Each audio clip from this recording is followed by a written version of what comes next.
put the lid back on, and then you just see Manuel dragging you out afterwards. At the background. And you see Connie had a little... Twiddler underneath the box.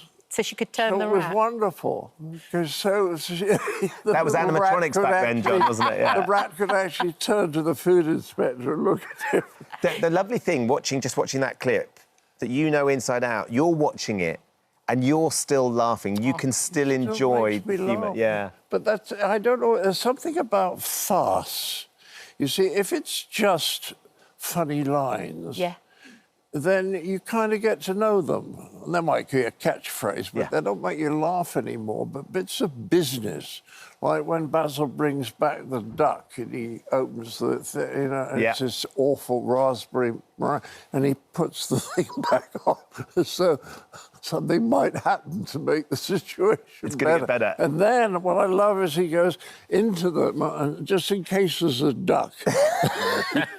But that and you could still laugh at that kind of stuff. Yes, but that was always what you did so well, was the physical comedy. Yeah. Even the funny walks, I mean, which you didn't think worked at first, did you? Oh, I didn't think it was very good. I thought it was the sheer brilliance of my performance. Our downstairs Lou has a big poster of you doing the funny walks. Yeah, genuinely. Is that significant? I think it might help with the process, John. You're still supporting us in some capacity. But it's just been lovely, I'm sure, for you, because you've brought out this book, Fawlty Towers, Faults and All, to go back and relive, particularly... to watch some of the old shows and actually, this is an awful pompous thing to say, but to see how good people were. Yeah. The performers we got on those shows, Joan Sanderson, Bernie Cribbins, I mean, absolutely top-ranked people. And they came in, they had 140 pages to learn, which is quite a lot, and they would learn it in 4 days and then do a perfect performance. But it's so interesting when you look at the book as well. Not everybody thought it was going to be a raving success to begin with. I love the comment from Ian Main, the one... You've got that. Somebody sent me this. This is from the man whose job it was to read comedy scripts and to advise the producers in the comedy department, right, about whether it was a good series or not. Should we commission it, yeah. And he said, I'm afraid I thought this one as dire as its title, a collection of cliches and stock characters, which I cannot see being anything other than a disaster. Proved him wrong. That was the first commissioner that looked at Fawlty Towers? No, it was a guy whose job it was to assess comedy. That's what's so funny about it. If it had been a passing plumber, you'd say, all right, well, all right, he didn't like it. Yeah. But this guy's sort of saying it'll be a complete disaster, and it's probably the most popular ever. Yeah. Ever. Just on recent feedback I've had. But he said it was going to be a disaster. And my career is always about people at the top having no idea what they're doing.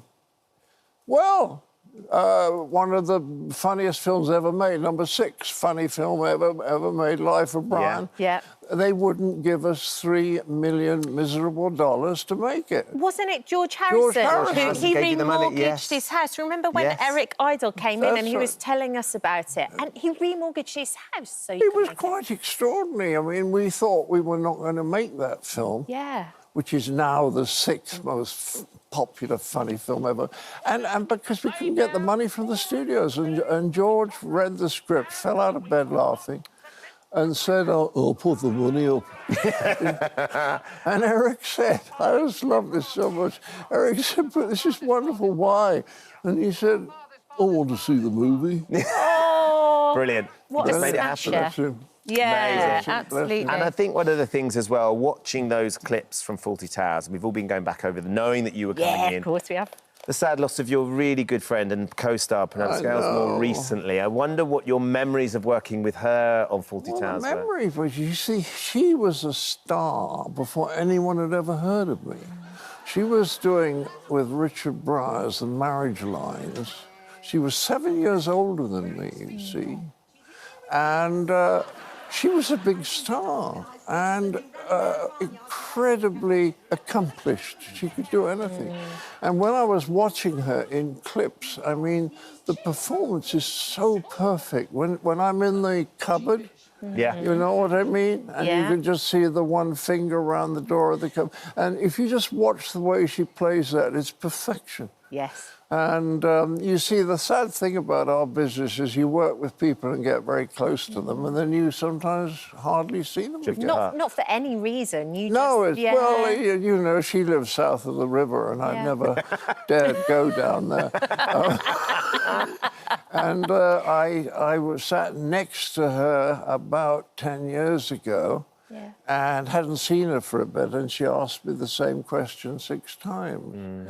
And so you answer the question, but you don't feel you're quite making proper contact. But the great thing was she was lucky enough to be married to Timmy West, who was absolutely wonderful. And they did the barge trips and all. What a great team they were as well. But she and Connie, you watch Connie Booth, and everything she does is perfect, you know. Yeah. The only sad thing about the book, they're almost all dead.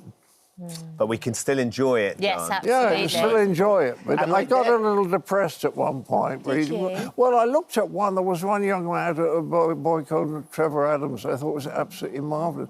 And he obviously didn't make it. He became a solicitor and died in his 50s. Goodness me. And I can just remember him being absolutely brilliant in this series. Well, if ever there was a sign that you have to make the most of every moment, it's things like that. And that you still are busy working at the ripe old age of how old now, John?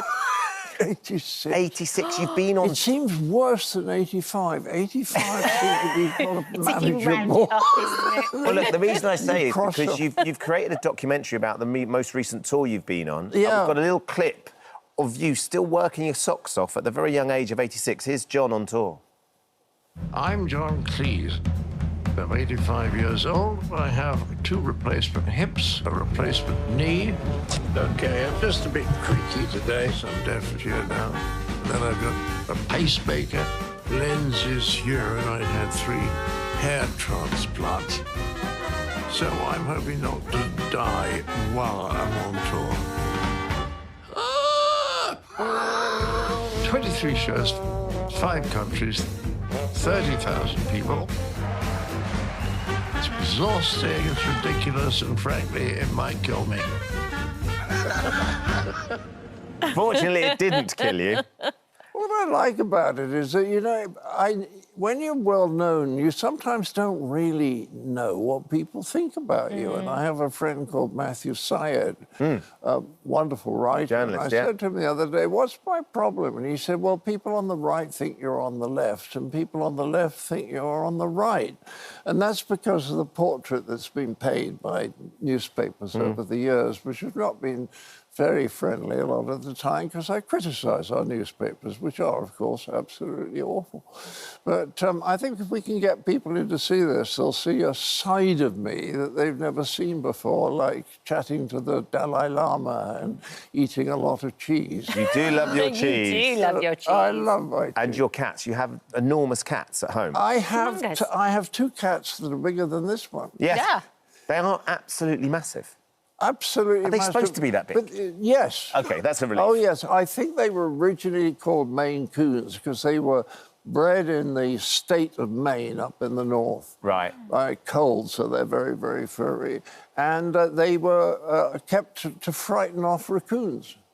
Oh. Quite seriously, I think you could train me up. You found a purpose for you. Oh, you can train me up. I can get rid of the raccoons if you need me to. I'll be all right with that.